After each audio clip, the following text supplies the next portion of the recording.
जय हिंद, भारत माता की जय। आप सभी लोगों का मेरे वीडियो में एक बार फिर से बहुत स्वागत है। तो आज का जो मैं वीडियो लेके आया हूँ, वो वीडियो जो है मेरा वो यूएफओ से रिलेटेड है। Unidentified flying object, UFO, unidentified flying object, इससे रिलेटेड मेरा वीडियो है। और ये अभी लेटेस्ट एक खबर आई है जो मैं आप लोगों के साथ शेयर करना चाहता हूँ। दरअसल ये वाला बुधवार नहीं, यानी ये वेडनेसडे नहीं, इससे लास्ट वाले वेडनेसडे को अमेरिकन पार्लियामेंट के अंदर एक बहस चली थी और उसके अंदर उनके पूर्व नेवी जो ऑफिसर थे, उन्होंने ये दावा किया था कि एलियन अमेरिका को मिले थे। अब ये पूरी कहानी क्या है, ये मैं आपको डिटेल में इस वीडियो के अंदर बताने वाला हूँ। तो आप ये देखो कि लास्ट बुधवार को अमेरिकी संसद में यूएफओ और एलियन से लेकर के सुनवाई हुई। ठीक है ना, सुनवाई को हम इंग्लिश में कहते हैं हियरिंग हुई।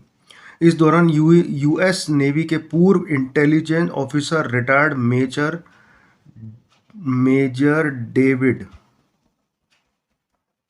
मेजर डेविड ग्रश, ये वो रिटायर्ड मेजर थे जिन्होंने ये दावा किया है कि भाई अमेरिका को यूएफओ मिले थे। और उन्होंने ये भी दावा किया है कि अमेरिका इस चीज़ को छुपा रहा है, इस सारे दस्तावेज को, इससे रिलेटेड पूरी जानकारी को वो छुपा रहा है। उन्होंने ये भी कहा कि अमेरिका इन यूएफओस की रिवर्स इंजीनियरिंग कर रहा है। रिवर्स इंजीनियरिंग का मतलब जानते हो?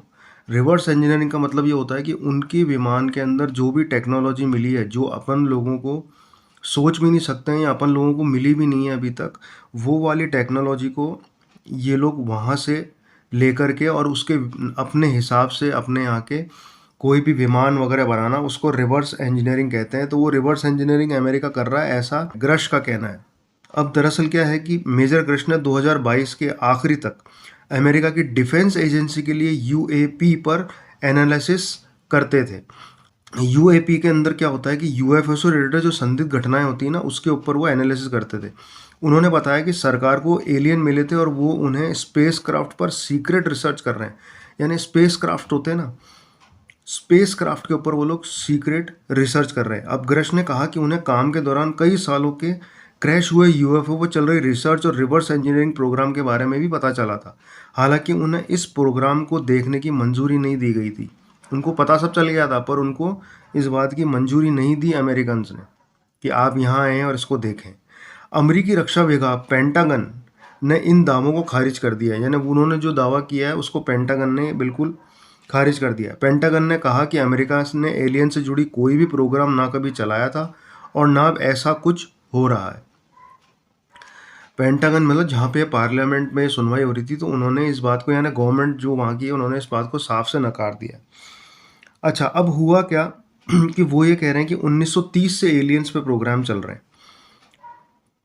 अब अमेरिका के जो पूर्व नेवी अफसर हैं, उन्होंने एलियन लाइफ पर ये सब अब तक की सबसे हाई प्रोफाइल सुनवाई जो रही है ना, वो रही है। और संसद में ग्रश ने यह भी दावा किया कि 1930 में हुए क्रैश में दूसरे ग्रह का स्पेस क्राफ्ट मिला, साथ में बॉडी भी थी, एलियन की बॉडी भी थी, ये इंसान की नहीं थी। नेचुरल बात है यार, एलियंस जहाँ से आए होंगे वो उनके अलग तरीके से दिखते होंगे, वो इंसान की तो हो नहीं सकती। उन्होंने बताया कि यूएस के इस प्रोग्राम में सीधे तौर पर शामिल अधिकारियों के जरिए उन्हें ये सूचना मिली थी।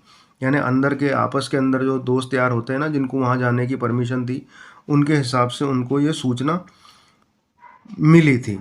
उन्होंने यहाँ तक भी कहा था कि 1930 से ये प्रोग्राम चल रहा है, 1930 से। मेजर कृष्ण ने बताया कि सरकारी व्हील्स ब्लोअर यानी सरकार से जुड़े खुलासा करने की वजह से उन्हें काफ़ी परेशानी का भी सामना करना पड़ा, यानी कि थ्रेटनिंग वगैरह मिली होगी उनको कुछ। उन्होंने प्रोफेशनल और पर्सनल दोनों लेवल पे विरोध झेलना पड़ा। ठीक है, ग्रश ने यह भी कहा कि इनकी वजह से उनकी जान को भी खतरा आ गया था। इतनी बड़ी तकलीफ में मेजर ग्रश थे, ऐसा वो बोल रहे हैं। अच्छा, इसी जून के अंदर क्या हुआ था कि ग्रश ने पृथ्वी के बाहर जीवन होने का भी दावा किया था।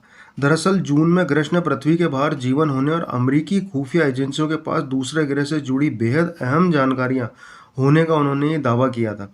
उन्होंने कहा था कि वो संसद के सामने इसके सबूत पेश करने को भी तैयार हैं। इसके बाद विपक्षी पार्टी रिपब्लिकन ने तुरंत इस मुद्दे पर सुनवाई के लिए जांच कमेटी का भी गठन कर दिया था। अब रिपब्लिकन के नेता बर्शलेट ने कहा कि वो इस बात से यकीन रखते हैं कि एलियन है। इस सुनवाई में ग्रश के अलावा पूर्व नेवी कमांडर डेविड फ्रेवर और retired navy pilot Ryan Graves भी शामिल हुए थे। इस दौरान इन दोनों ने ही एलियन स्पेसक्राफ्ट देखने का दावा किया, यानी वो अकेले नहीं थे। इसके अलावा डेविड फ्रेवर और retired navy pilot Ryan Graves भी इसके अंदर शामिल थे जिन्होंने दावा किया। अब क्या हुआ था कि देखो, 2020 के अंदर यूएफए को जांच के लिए बनाई गई अमेरिकी टास्क फोर्स ने एक रिपोर्ट जारी की थी। 9 पेज की इस रिपोर्ट में अमेरिकी गवर्नमेंट सोर्स के जरिए 2004 से 2021 के बीच 144 यूएफओ देखने की बात हुई है। पेंटागन इन्हें यूएपी कहता है,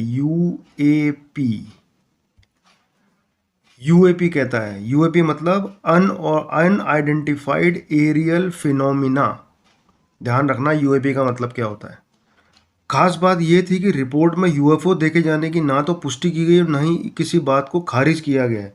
यह जरूर कहा गया कि इस तरह के ऑब्जेक्ट पृथ्वी पर एलियंस के आने का संकेत हो सकते हैं।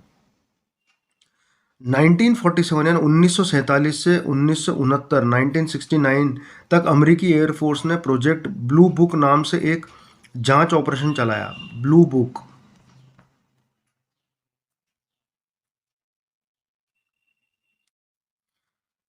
इसमें कुल 12,618 रिपोर्ट्स की जांच में पाया गया कि ये सामान्य घटनाएं थी, जबकि 701 रिपोर्ट्स के बारे में ज़्यादा जानकारी नहीं निकल सकी। 2007 से 2012 के बीच advance aerospace threat identification program AATIP फिर 24 जून 1947 को मशहूर बिजनेसमैन और pilot Kenneth Arnold Washington State में माउंट रेरियर के पास उड़ान भर रहे थे। केनेथ ने 9 चमकीले ऑब्जेक्ट्स को एक साथ वी पैटर्न में आसमान में उड़ते हुए देखा। उनकी स्पीड लगभग 2700 किलोमीटर प्रति घंटा थी। 2700 किलोमीटर पर आवर ये स्पीड थी, जो उस वक्त की किसी भी टेक्नोलॉजी से 3 गुना ज़्यादा तेज़ थी। केनेथ ने बताया कि उन्हें आसमान में तश्तरी जैसे ऑब्जेक्ट दिखे हैं, जिसे अगले दिन कई अखबारों ने छापा और आसमान में उड़ती हुई तश्तरी देखी गई, ये भी उन्होंने लिखा। इसके बाद यूएफओ देखने की घटनाएं बढ़ती गई। अब मैं जो आपको बता रहा हूँ ना, वो है कि 144 यूएफओ जो देखे गए, उससे अमेरिकी रिपोर्ट की जो बड़ी बातें निकली है ना, वो क्या है। 9 पन्नों की हाई क्वालिटी डेटा की रिपोर्ट, इसमें क्या क्या निकला। एलियंस की संभावना को पेंटागन ने पूरी तरह से खारिज नहीं किया है। सेंसर या देखने वालों की गलती भी हो सकती है यूएफओ देखने की वजह, यानी अपनी खुद की आंखों की गलती हो सकती है, ऐसा रिपोर्ट में लिखा है। 144 में से एक ऑब्जेक्ट की पहचान को लेकर टास्क फोर्स श्योर है। उड़ते ऑब्जेक्ट्स अमेरिका की राष्ट्रीय सुरक्षा के लिए खतरा बताया गया है और दूसरे देशों के प्रयोग का कोई पुख्ता डेटा इन लोगों के पास नहीं है। ये मेन चीज़ें जो है ना, वो उन्होंने इसमें बताई है। अब मैं आप लोगों को जो बताऊंगा वो बताऊंगा कि कौन कौन से देशों के अंदर यूएफओ की स्टडी चल रही है। यूएफओ की स्टडी चल रही है, ये मैं आप लोगों को बताऊंगा। आप देखिए, अमेरिका नंबर 1। अमेरिका का पेंटागन टास्क फोर्स यूएफओ की स्टडी कर रही है। एलियन होने का कोई पुख्ता डेटा नहीं मिला है। Pentagon task force. नंबर 2 पे है चिली। एयरफोर्स के साथ मिलकर यूएफओ की जांच कर रहा है। इसका नाम CEFAA है। CEFAA ये एयरफोर्स के साथ में काम कर रहा है, चिली। CEFAA इनकी संस्था का नाम है। इसके बाद आता है चाइना। 500 मीटर का स्फेरिकल टेलीस्कोप लगाया है इसने। क्या लगाया है? टेलीस्कोप लगाया है। इसका मिशन एलियंस के कम्युनिकेशन सिग्नल्स का पता लगाना है। कम्युनिकेशन सिग्नल्स का पता लगाना है, ये चाइना कर रहा है। अब बात करते हैं फ्रांस की। France space agency CNES UFO को देखे जाने की रिपोर्ट जुटाती है। ऐसी घटनाओं पर यही बयान देती रहती है फ्रांस की। और एंड में आता है रशिया, रूस जिसको अपन कहते हैं। इसके अंदर रॉसकोमॉस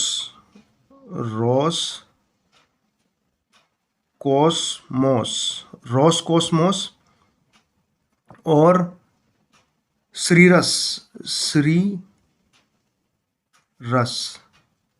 ऐसी एजेंसियां ऐसी घटनाओं का एनालिसिस करती रहती है।